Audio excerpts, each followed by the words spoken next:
बिस्मिल्लाहिर्रहमानिर्रहीम। तहरीक लब्बैक पाकिस्तान के ऊपर हुकूमती और पुलिस की गुंडागर्दी बढ़ती ही चली जा रही है। हत्ता कि पुलिस ने अभी हमारे वकला को भी गिरफ़्तार करना शुरू कर दिया है। लेकिन आप लोगों को बताता चलूँ कि जो साद हुसैन रिजवी साहब के वकील थे और इसके अलावा जो हमारे कारकुनान को फ्री कानूनी मदद फराम कर रहे थे, रात के उनके घर के ऊपर छापा पड़ा है। क्या उनको गिरफ़्तार कर लिया गया है? मेरे पास उनके घर की CCTV वीडियो मौजूद है। मैं पहले आप लोगों को वो दिखाऊंगा, फिर आप लोगों को बताता हूँ कि हुआ क्या क्या, उनको गिरफ़्तार कर लिया गया है या क्या मामलात हुए, उनको क्यों गिरफ़्तार करने पुलिस आई। तमाम तर चीज़ें विद इन डिटेल आप लोगों तक पहुँचाऊँगा।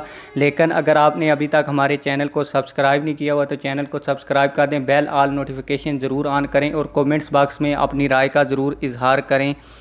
तो मैं आपको ख़बर सुनाने से पहले उनके घर के जो CCTV वीडियो आई है पुलिस की, वो मैं आपको पहले दिखाता हूँ, फिर बाद में बात करता हूँ आपके साथ। ये मुकम्मल वीडियो मेरे पास पड़ी हुई है, लेकिन थोड़ी सी वीडियो मैंने इसलिए आप लोगों को दिखाई है ताकि आप लोगों को यकीन हो कि जो मैं खबर आप लोगों को दे रहा हूँ वो बिल्कुल सही है और तस्दीक शुदा है।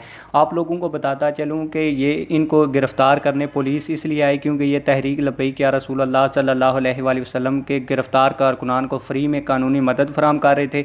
इसके अलावा हाफ़िज़ साद हुसैन रिजवी साहब की रिहाई के लिए ये काफ़ी एक्टिव वकला थे जिनके घरों के ऊपर छापा मारा गया है।